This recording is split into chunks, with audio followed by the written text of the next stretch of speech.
Good morning, everybody. My name is Wing Commander Krishnamurthy, and I was the senior interviewing officer at Number 1 Air Force Selection Board, Dehradun, from 2014 to 2016. And after this, I've been, coaching all the people, bacho like yourself, for the procedure which is to be followed in the selection boards, especially for the Indian Air Force.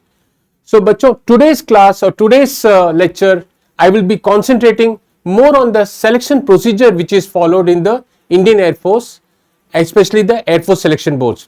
आप लोग सबको पता होगा how many Air Force selection boards are there? There are 5 Air Force selection boards. With number 1 Air Force selection board is in Dehradun. Number 2 Air Force selection board is in Mysore. Number 3 is in Gandhinagar. Number 4 is in Varanasi, and number 5, which is the latest one and the newest one, procedure which is followed in the Air Force Selection Board, especially for the SSBs. Okay. Now, all of you will be reporting to the SSBs as per the call letter which is given to you. आप लोग सबका call letter आएगा in the email, and उस call letter में 3 to 4 important points are mentioned. The first one which is mentioned is the selection board. That is, you'll be given the selection board either Dehradun, Mysore, Varanasi, Gandhinagar, or Guwahati, as I told you. Date of selection or date of reporting will also be given to you. Which date you have to report and the time of reporting. These 3 are the very important information which will come to you in the form of an email now that you're all cleared your written examination. Okay. No, these are the things which you have when the email comes to you, you have to take a printout of this, make a folder which is called as the SSB folder. Okay. And us folder ke baad, which I will tell you what all things you have to keep in the folder, and thereafter you have to take this folder and all these things and report to the SSB, Air Force Selection Board. What happens when you report to the Air Force Selection Board? In the SSB, there are 2 phases which are mentioned. Okay, जब आप जाओगे तो SSBs consist of Air Force Selection Board में consists of 2 phases. The first one is called the phase 1, which is also called as the screening.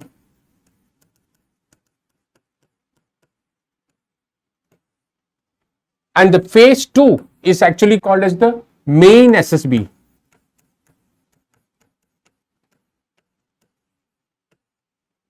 Okay. So these two things you have to be very careful.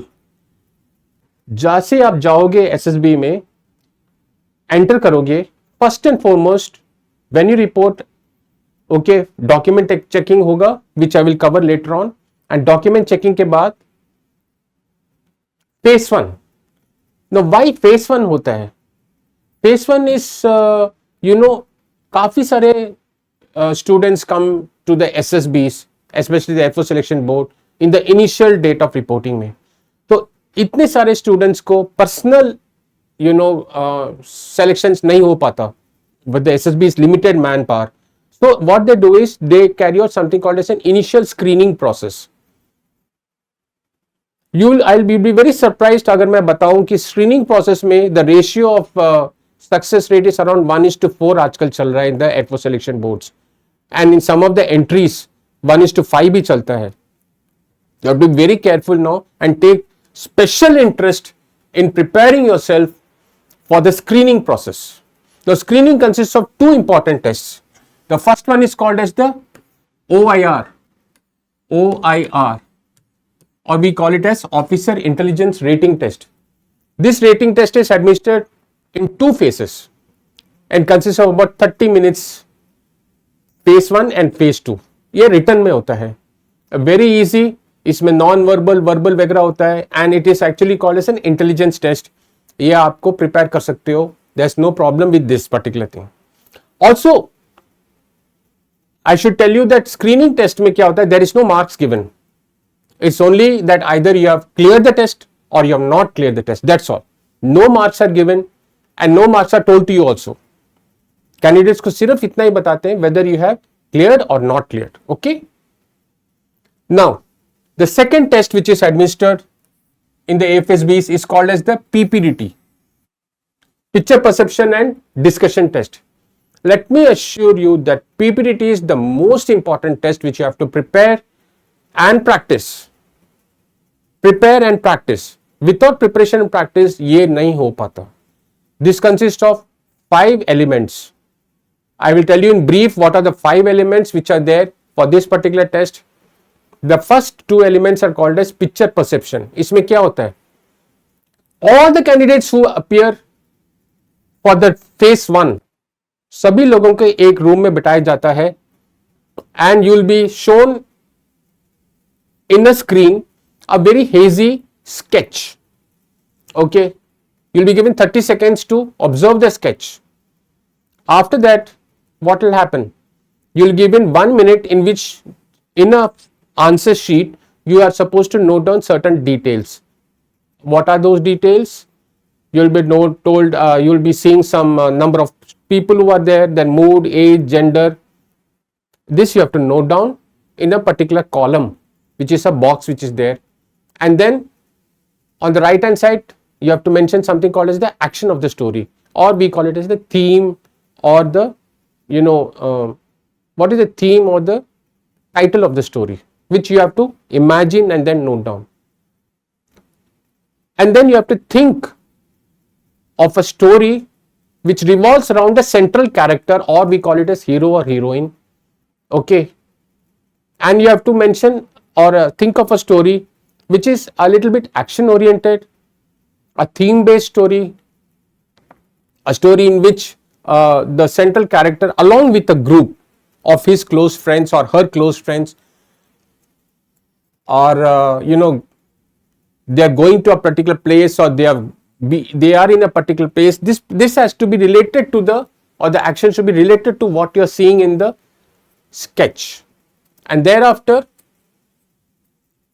you suppose you will be given 4 minutes to write down a story in about 60 to 70 words. Okay. On what led to the situation, or an introduction in which you have to create a situation or imagine a situation in which the central character along with his group is there. What is going on in the situation, or a body of the story in which you have to enact, or you have to think of a story, or somewhat an action based story. Okay.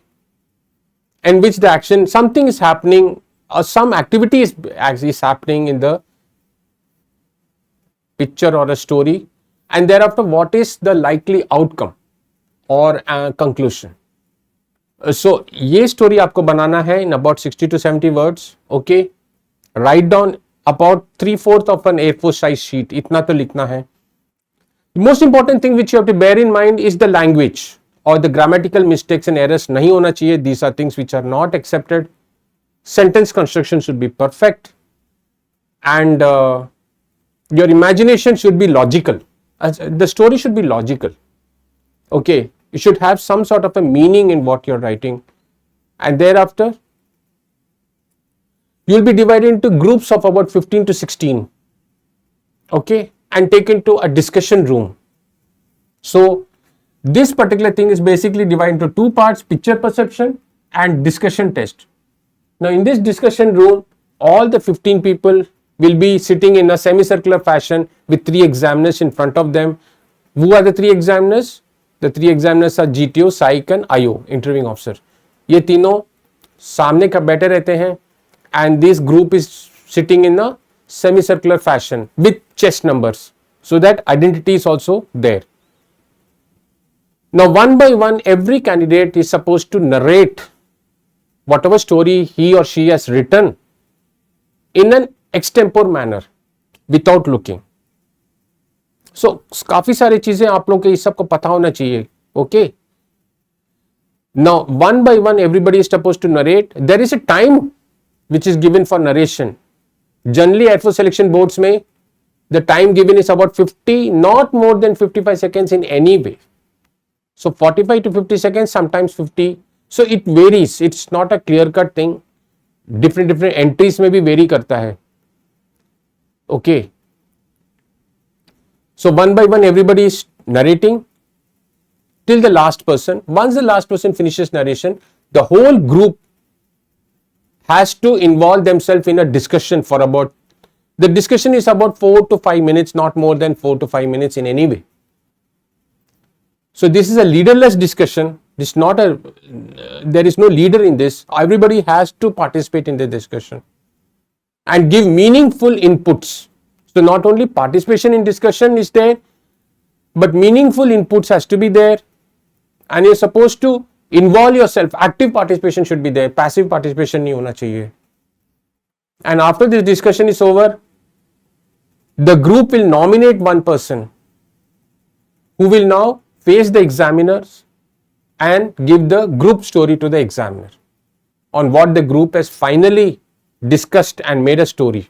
So the aim of the discussion is to arrive at a group story or a group consensus, and one person is nominated by the group who will give the group story to the examiner. So with this concludes the PPDT. So bachcho, let me assure you, this is a very important test, because the selection or the selection rate between phase 1 and phase 2 is about 1:4 or 1:5. ये rate चल रहा है आजकल in the SSBs, Air Force Selection Board. Okay. Now we come to phase 2. What happens to those people who do not clear phase 1? इनको बोलते हैं screen out बोल देते हैं. Now screen out candidates, the result of phase 1 is given by around 10:30 or 11, because ये start होता है 6:30 morning में. Time of reporting is 6 AM and by 6:30 phase 1 starts, and it concludes by not latest by 10 to 10:30 it concludes. Within 40 to 45 minutes you're declared the result of who cleared phase 1, and those people who have not cleared phase 1 or screened out are told to board the buses back and leave the Air Force Selection Board.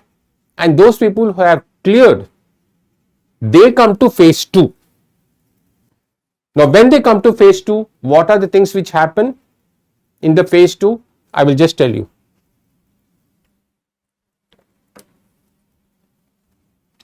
Now let us say that all of you have come to phase 2. Okay. When you come to phase 2, the first activity which happens is that you get a new chest number. Now ये क्यों होता है? phase 1 में भी आपको chest number मिलता है, phase 2 में new chest number क्यों मिलता है? Because phase 1 का जो results है, it is not carried forward to phase 2. No.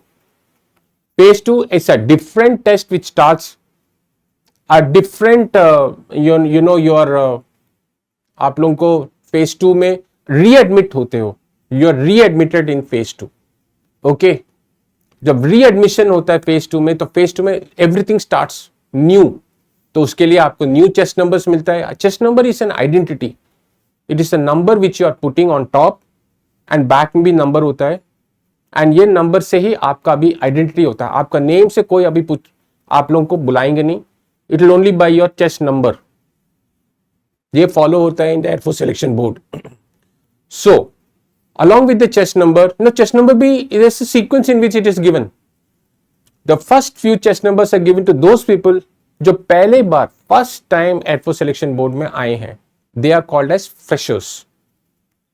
And पीछे वाले chest numbers are given to those people जो पहले आ चुके हैं SSBs में, and they have gone through phase 1, gone through phase 2, and they have not cleared. Or we call it as conferenced out. So conferenced out candidates को बोला जाता है repeaters अगर दूसरा बार जाते हो तो. Okay. So इनको chest number बाद में दिया जाता है. Why? Because there's a rule which is there in the Air Force Selection Board कि freshers का group अलग से बनता है, repeaters का group अलग से बनता है. क्यों? क्योंकि repeaters are actually familiar with the procedure. और जो familiar होते हैं procedure में, performance उनका slightly different way में assessment होता है. Okay, you are already familiar with the जो familiar होते हैं ना, उनका परफॉर्मेंस थोड़ा सा डिफिकल्टी लेवल इंक्रीज कर देते हैं. जो फ्रेशर्स होते हैं पहले बार जाते हैं, उनका डिफिकल्टी लेवल थोड़ा सा कम होता है. इसकी वजह से different groups are formed. Okay, and they are made as a fresher group and repeaters group, and accordingly chest numbers दिया जाता है. Once you're given the chest numbers, then what happens? You are allotted your room, because you have to stay in the SSB for all the days. SSB air force selection board में day 1, day 2, day 3, day 4, day 5, day 6, 6 दिन आपको वहां पे stay करना है. You have to be prepared for this.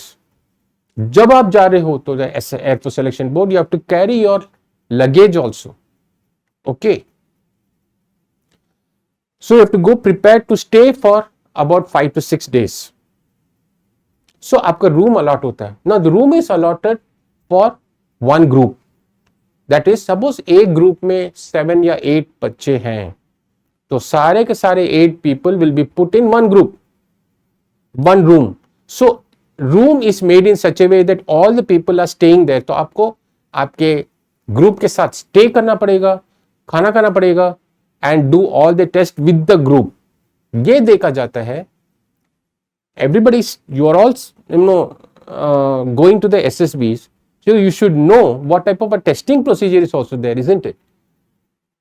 So you will be very surprised. आप लोग पूछेंगे कि क्यों सभी लोगों को एक ही रूम में डाला? Why not give individual rooms? That is because we अगर हम एग्जामिनर हैं, suppose I am an examiner in the air force selection board, I want to see कि आप लोग आपस में in a group are you able to live or not. This living in a group और being comfortable in a group is a very important thing which is seen in the SSB and which is seen in the training establishment also. जैसे NDA या air force academy में ये भी देखा जाता है कि ट्रेनिंग एकेडमी में भी कि आप लोग एक ग्रुप में are you able to live comfortably or not. So you have to prepare yourself to live comfortably in a group. So आपका जो 8 के 8 people will be put in a room. You will be given a bed with your chest number, एक locker दिया जाएगा. Okay, and all of you will be assigned a room with the bed also. कि bed वगैरह पूरा दिया जाता है आपको. You don't have to take your bedding also. Bedding ले जाने का जरूरत नहीं है, ये आपको वहां पे प्रोवाइड किया जाता है. ओनली थिंग इज आपको आपका ड्रेस लेके जाना है, आपका सूटकेस लेके जाना है. ओके, एंड आपका डॉक्यूमेंट्स लेके जाना है, जो मैं अभी थोड़ी देर में बताने वाला हूं, particularly for the air force selection board, कि क्या आपको लेके जाना है करके. दैट्स वेरी इंपॉर्टेंट, बिकॉज अगर आपने कुछ मिस कर दिया तो आपका टेस्टिंग ठीक तरह नहीं चलेगा, and that is a sure case recipe for failure. तो आप we want to make you certain that आप जब जा रहे हो एसएसबी में या एयरफोर्स सिलेक्शन बोर्ड में, you take all the equipments along with you. सारे चीजें आप सही सही लेके जा रहे हो, ताकि वहां पे जाके आपको अनकंफर्टेबल फीलिंग ना हो कि मैंने ये मिस कर दिया, वो मिस कर दिया, ये मिस कर दिया. Nothing of that sort. उसके बाद क्या होता है, आपका रूम अलॉट होने के बाद आपको something called as PIQ form fill किया जाता है. PIQ form, PIQ. What is this form? ये क्यों फिल करते हैं? So this PIQ is called as Personal Information Questionnaire. ये क्वेश्चनर होता है, ये एक सिंगल शीट होता है जिसमें पहला front page and back page 2 pages होता है. ये बहुत ही ज्यादा इंपॉर्टेंट है कि PIQ फॉर्म फिल, कहीं भी मिस्टेक हो गया PIQ फॉर्म में, ऐसे समझो कि 2-3 टेस्ट आपका खराब हो गया.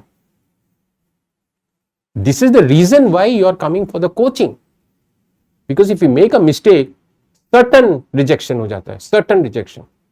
इसलिए you have to be very careful about this particular form. It is basically a resume जो आप आपके own handwriting में fill करते हो. You have to fill it in your own handwriting. That's also very important. Type वाला thing they don't ask. They see whether you fill it in a neat form or casual form, or you're giving correct details, or are you confused in the details. काफी सारी चीजें देखा जाता है, काफी सारी चीजें देखा जाता है. सो PIQ फॉर्म फिल करने के बाद क्या होता है, आपका टेस्टिंग होता है. There are 3 important test which are there in the air force selection boards. The पहला test number 1 which is conducted on day 2 is called as the psych testing, psychology. Psych examiner is there, psych testing होता है. Everybody sits in one place, जो भी phase 2 में आ गए, and ये test is about 2.5 hours का test होता है, अप्रोक्सीमेटली 2 घंटा एंड 30 मिनट का टेस्ट होता है. ये pure and pure writing test होता है, and it is only in English. Let me tell everybody that Hindi का प्रयोग नहीं होता है एयरफोर्स सिलेक्शन बोर्ड्स में, ओनली एंड ओनली इंग्लिश होता है. ओके, सो आपका वोकैबुलरी, ग्रामेटिकल मिस्टेक्स ये सब नहीं करना चाहिए वहां पे। And this test is only and only writing test. And आपका राइटिंग का स्किल कैसे होता है, कॉम्प्रिहेंशन कैसा होता है, समझने का शक्ति कैसे होता है, ये सब चीजें देखा जाता है। आपका वोकैबुलरी कैसे आप एक्सप्रेस कर सकते हो, आपका एक्सप्रेशन बहुत इंपॉर्टेंट है इसमें। Okay, thereafter day 3 and day 4, तीसरा दिन या चौथा दिन में आपको क्या बोलो, आपका second testing is called as GTO, psych testing हो गया। Okay, second test, test number 2 है GTO. Group testing, group testing 2 दिन होता है, जिसमें there are close to 9 to 10 test होता है। तो कई कई टेस्ट डे 1 में होता है, कोई कोई टेस्ट डे 2 में होता है। ग्रुप टेस्टिंग के लिए भी आपको डिफरेंट ड्रेसेस लेके जाना पड़ेगा, वे मैं अब बताऊंगा आपको। ओके, ड्रेसेस बहुत ही ज्यादा इंपॉर्टेंट है। अगर आप ड्रेस खराब दे दिए, आपने कैजुअल लेकर गए, तो नेचुरली आपका टेस्टिंग ठीक तरह नहीं होगा। ओके, उसके बाद क्या होता है, ग्रुप टेस्टिंग के बाद जब ग्रुप टेस्टिंग डे 3 और डे 4 में चल रहा होता है, तो आपका जो थर्ड टेस्ट है which is called as the IO, interview. Interviews, personal interviews या आईओ बोला जाता है। ये भी जीटीओ का टेस्ट डे 3 डे 4 होता है, तो इंटरव्यू भी कभी कभी होता है जब आपका डीटीओ टेस्ट खत्म हो जाता है। तो जो जिन का डीटीओ टेस्ट डे 3 में होता है, उनका इंटरव्यू, जिनका नहीं होता उनका इंटरव्यूज डे 3 में होता है, और जिनका डे 4 में इंटरव्यूज नहीं होता है उसके करके दे सुपरसीड। सो अगर आपका जीटीओ टेस्ट चल रहा है एक दिन में, तो ग्रुप्स में होता है ना, तो कोई कोई ग्रुप्स का नहीं होता है। Just suppose group A, group B, group C, group D, हर ग्रुप में 8 लोग हैं। तो ग्रुप ए या ग्रुप बी होता है डे 3 में जीटीओ, इनका इंटरव्यू अगले दिन होगा। और ग्रुप सी और ग्रुप डी जिनका डे 3 में नहीं होता, उनका इंटरव्यूज होगा। तो जिस दिन जिस ग्रुप का इंटरव्यूज जीटीओ जिस दिन नहीं होता, उनका इंटरव्यूज हाउस प्लान्ड। कभी कभी इंटरव्यूज आफ्टरनून में भी होता है। पर्सनल इंटरव्यू में क्या होता है, आपका स्पीकिंग स्किल्स, आप कैसे आपको आपके बारे में दूसरे एग्जामिनर से बात करते हो, ये बहुत ही ज्यादा इंपॉर्टेंट है with fact.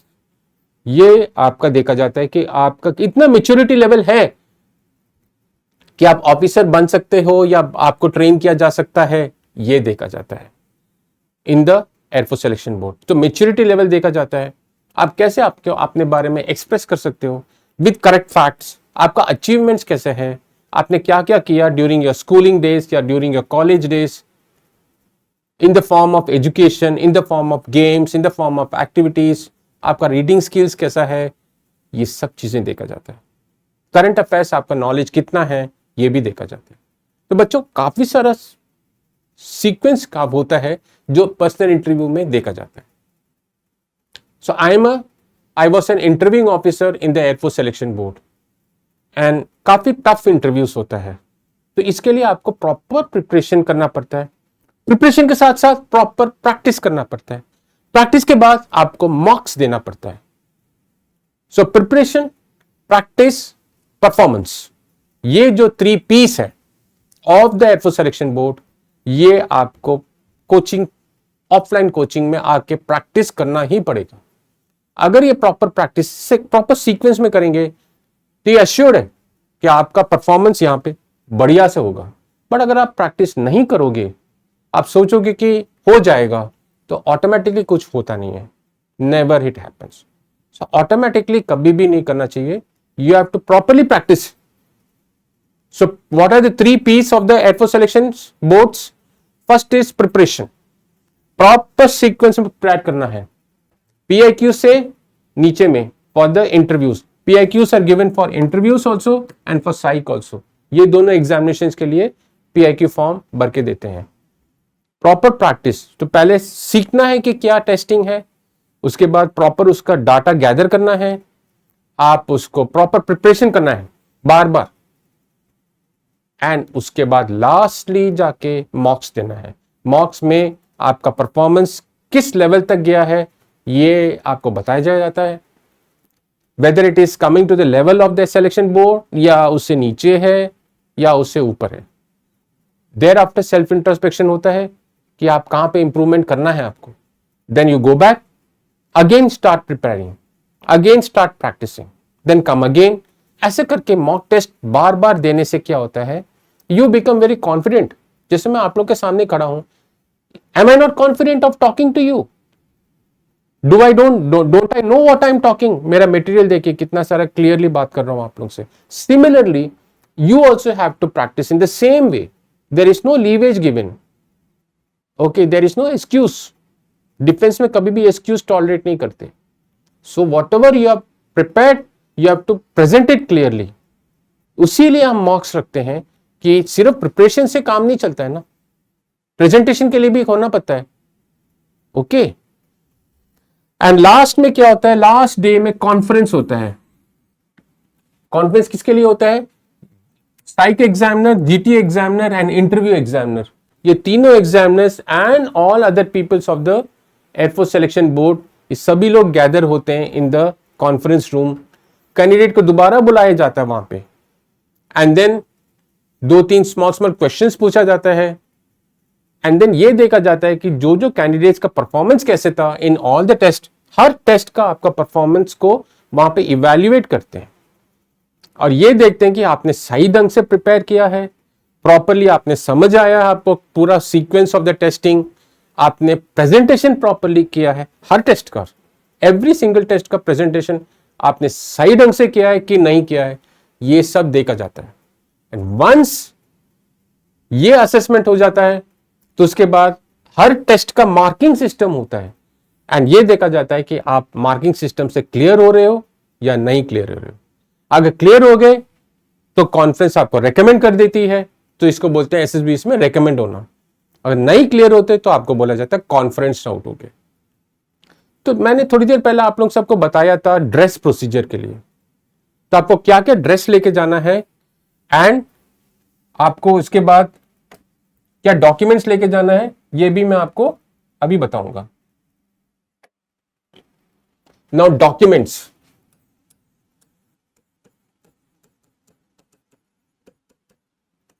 Documents for air force selection board. Okay, तो फर्स्ट एंड फॉरमोस्ट क्या आपको डॉक्यूमेंट लेके जाना है? आपका एडमिट कार्ड,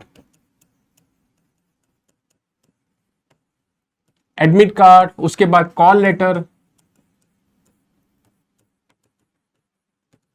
ये कॉल लेटर आपको ईमेल में आया होगा, तो ईमेल में जो कॉल लेटर आता है उसको प्रिंट आउट लेके, एंड अलॉन्ग विद दैट अगर आपका एडमिट कार्ड है, यू गोइंग फॉर एनडीए तो एनडीए का एडमिट कार्ड आ गया, यू गोइंग फॉर सीडीएस तो सीडीएस का एडमिट कार्ड, एफकैट का, एंड जो एंट्रीज में जिसका रिटन एग्जामिनेशन नहीं है तो सिर्फ कॉल लेटर लेके जाना है। Okay, thereafter your Aadhaar card, Aadhaar card ले जाना, don't forget. Okay, Aadhaar card plus photos plus passport size photos. Okay, passport photos. Aadhaar card के बाद होता है 10th स्टैंडर्ड सर्टिफिकेट, जो आपका 10th स्टैंडर्ड का सर्टिफिकेट है, 10वीं क्लास का ओरिजिनल सर्टिफिकेट जो है, जिसमें मार्क्स दिया हुआ है और उसमें पास दिया हुआ है कि यू आर पास दैट, ये लेके जाना इंपॉर्टेंट है, ओरिजिनल, डिजी लॉकर वाला नहीं, ओरिजिनल वाला। उसके बाद आपका 12th standard certificate, 10th and 12th दोनों लेके जाना है। ओके, इसके बाद ये ओरिजिनल है, नो जेरोक्स कॉपीज।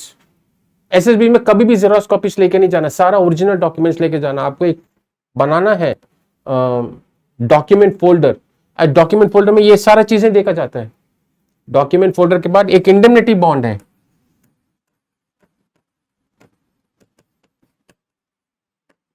ये इंडेमनिटी बॉन्ड आपको कॉल लेटर के पास आया होगा, कॉल लेटर के साथ ये एक अटैचमेंट है, इसमें आपका सिग्नेचर करना है, आपका पेरेंट्स का सिग्नेचर करना है और इसको लेके जाना है। इंडेमनिटी बॉन्ड ये जीटीओ टेस्टिंग के लिए है, अगर ये बाई चांस लेके नहीं गए तो आपको जीटीओ टेस्टिंग नहीं होगा, तो इंडेमनिटी बॉन्ड बहुत इंपॉर्टेंट है। इसके बाद what other things you have to take, you have to take your, अगर एफकैट एंड सीडीएस कैंडिडेट्स के लिए, जो graduate candidates, all graduate entry candidates के लिए आपको ऑल सेमेस्टर मार्कशीट लेके जाना है।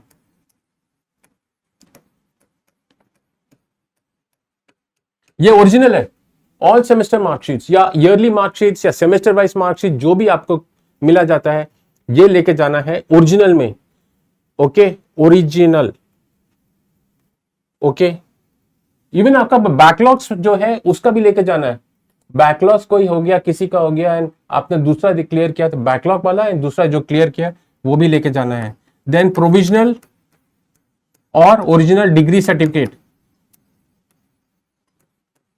ये लेके जाना है। बाई चांस अगर ये नहीं है तो इन ल्यू बोनाफाइड लेके जाना है। अगर बाई चांस आपके पास प्रोविजनल या ओरिजिनल डिग्री सर्टिफिकेट नहीं है तो आपके पास बोनाफाइड सर्टिफिकेट लेके जाना, सम एनी वन थिंग लेके जाना है। You can't go and say that मेरे पास नहीं है, नहीं है तो आपको वापस रूट आउट कर देंगे, एडमिट नहीं करेंगे टू फेज 2। फेज 2 में एडमिशन पहले ये देखा जाता है डॉक्यूमेंट चेक्स में एंड इसके बाद इंटरव्यू के पहले भी ये देखा जाता है। सो डॉक्यूमेंट चेकिंग 3 या 4 बार होता है, फेज 1 के पहले, फेज 2 के पहले, इंटरव्यू में, कॉन्फ्रेंस के बाद 4 टाइम्स डॉक्यूमेंट चेक होता है। So have to be very careful with this. Okay, provisional या ओरिजिनल डिग्री सर्टिफिकेट, अगर ये नहीं है तो bonafide.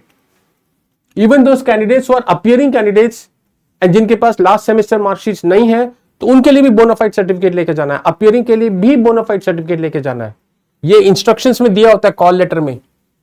B very sure to read the call letter very very carefully. अगर वहां पे से डॉक्यूमेंट मिसिंग हो गया तो प्रॉब्लम हो जाएगा। Then any some academic certificates done very well in academics, performance related academic certificate जो स्कूल से या कॉलेज से, anything which you have got. Okay, then game certificates. Remember game certificates आपको 8th स्टैंडर्ड से नीचे नहीं, 8th स्टैंडर्ड से ऊपर स्कूल में या कॉलेज में गेम सर्टिफिकेट्स है। Then extracurricular activity certificates को CCA सर्टिफिकेट्स बोलते हैं, extracurricular activity certificates. Any you have got merit certificates, या नहीं तो आपके पास NCC, NSS, स्काउट्स, आपने किसी सम एक्टिविटी में पार्टिसिपेट किया in this college, not more than 1 or 2, इससे ज्यादा नहीं, not more than 1 or 2, because आपका फिर मोटा हो जाएगा, ज्यादा मोटा भी नहीं चलेगा। Okay, only 2 to 3 certificate, maximum 3 certificates पर कैटेगरी। एक कैटेगरी में ओनली 2 to 3 सर्टिफिकेट, ये बहुत इंपॉर्टेंट है। SSB में डॉक्यूमेंट्स लेके जाना, डॉक्यूमेंट चेकिंग 100% होता है। ओके, सो वेरीफाई कर लेना आपका डॉक्यूमेंट सब ठीक ठाक है कि नहीं। क्लास 10, क्लास 12 ये सब वेरीफाई कर लेना, कहीं मिसिंग नहीं होना चाहिए। Any one document missing, you will get document out. You will not be admitted in the SSB. You have to get admitted in the SSB for your testing to be going through. Okay, वहां पे document check के बाद आपको वहां rubber stamp मारते हैं in the, आपका एक प्रोफाइल लेटर, प्रोफाइल सर्टिफिकेट होगा, उसमें मारते कि एडमिटेड करके, देन एंड ओनली देन आपका टेस्टिंग स्टार्ट होगा। अगर आपका डॉक्यूमेंट में कोई मिसिंग रहा, they will go and tell you to take the document come. Remember one thing, semester marksheets जो है ये यहां पे ये CGPA में भी नहीं होना चाहिए। अगर बाई चांस आपका CGPA में है सेमेस्टर मार्कशीट्स तो आपको conversion to percentage, conversion letter ले जाना, बहुत भूल मत जाना। यहां पे लिखा हुआ है कॉल लेटर में, conversion certificate to percentage. Remember one thing, SSB recognizes percentages, especially AFCAT candidates के ये है, क्योंकि भूल जाते हो कि आपका सर्टिफिकेट्स जो मार्कशीट्स वगैरह ग्रेजुएशन वाला है ये CGPA या SGPA में दिया हुआ है, ये भूल जाते हैं candidates and they even write in the PIQ CGPA। हम उनको बताते हैं CGPA is not recognized in the AFO selection boards, only percentage is recognized. So please carry a bonafide percentage calculator, that is conversion letter, sign by your registrar. Okay, कहीं पर भी कोई किसी से भी आप सर्टिफिकेट मार के मत लेके जाना, they will not allow it. It has to be rubber stamped and signed by the registrar of your university. Conversion certificate is followed in this university करके, then and only then you will be permitted. Similarly bonafide also letter head में होना चाहिए, याद रहे, university letter head signed by the registrar of the university, so start now preparing for your SSB air force selection board बच्चों, and come for offline coaching also, where we tell you again and again, बार बार ये बताते हैं। क्यों? क्योंकि candidates get document out, more than 10% of the candidate document out हो जाते हैं। Now let us come to the dress. Air force selection boards में ड्रेस बहुत ही ज्यादा इंपॉर्टेंट है। ओके तो मैंने बताया था कि साइक टेस्टिंग, पहले let us come to phase one. Phase one में आपको कोई ड्रेस का चिंता नहीं है, you have to wear normal dress. Normal dress mean shirt and pant, shoes, socks, ये हो गया normal dress. Normal dress doesn't mean T shirt, normal dress doesn't mean half pant, नहीं चलता। Normal dress mean shirt, pant, shoe, socks. Now we come to specific dresses. Side testing में भी जो आपने face one में पहना है वो पहन सकते हैं, shirt, pant, shoe, socks, belt also, ये फेस वन में। जीन्स भी पहन सकते हो। T shirt generally air force selection board में एंकरेज नहीं करते टेस्टिंग के लिए, टी शर्ट एंकरेज नहीं करते, शर्ट पहनना है।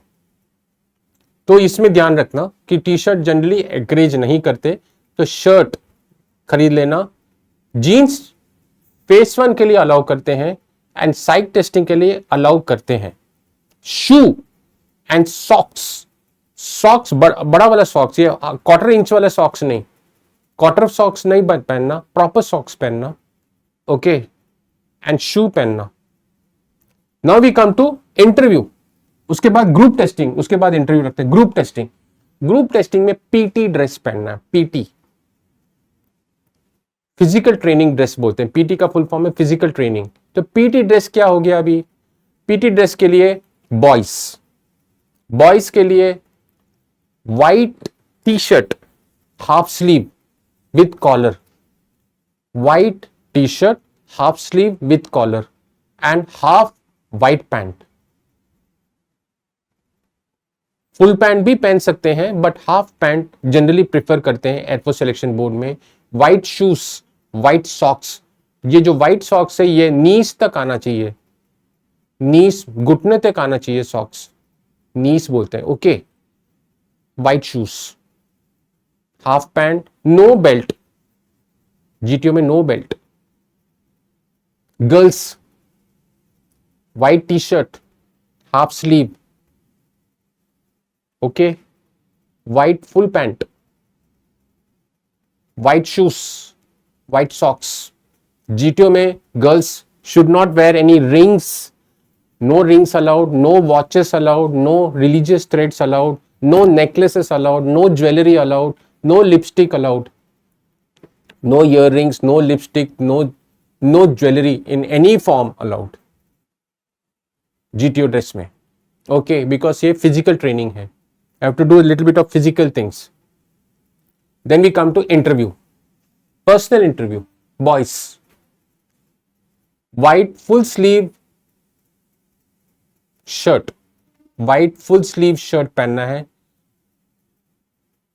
डार्क कलर ट्राउजर्स पहनना है, ब्लैक या ब्राउन, बेल्ट कंपलसरी है, टाई कंपलसरी है, ब्लैक शूज कंपलसरी है, ब्लैक सॉक्स कंपलसरी है, शेविंग कंपलसरी है, प्रॉपर हेयर कट कंपलसरी है, like me this type of haircut. आज मैं आप लोगों के सामने आया हूं डेमो हेयर कट के लिए, ये डेमो हेयर कट बोलते हैं, ऐसे हेयर कट कंपलसरी है। शेविंग कंपलसरी है, compulsory, proper shaving with razor compulsory है। शेविंग नहीं करोगे तो इंटरव्यू में you will fail definitely.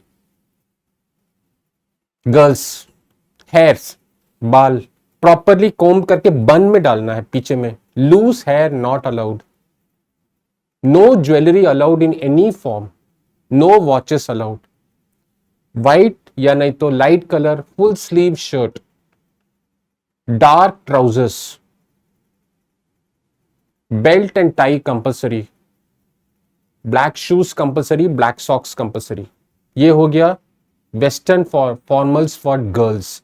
Indian formals for girls में you can wear sari also, अगर पहन सकते हो तो साड़ी अलाउड है, without any jewellery, no jewellery is allowed, और साड़ी के साथ black shoes and black socks allowed है, नो सैंडल्स, सैंडल्स अलाउड नहीं है in the interview. So this are the dress regulation जो हम यहाँ पे बोलते हैं फॉर द SSB। ओके बच्चों, सो विद दैट ये जो प्रोसीजर जो फॉलो करते हैं इन द 5 डे या 6 day testing format for the air force selection board, मैंने आप लोगों को इन डिटेल बताया हूँ। And I have covered what is phase 1, phase 2, क्या क्या टेस्टिंग्स होता है, क्यों वहां पे 5 दिन स्टे करने के लिए कंपलसरी बोलते हैं, what is the testing formats, आपको मैंने कवर किया हूं in detail. What are the dress regulations which are to be followed, ये सब आपको लेके जाना है क्लियरली। व्हाट आर डॉक्यूमेंट्स, ये भी आपको साथ में लेके जाना है।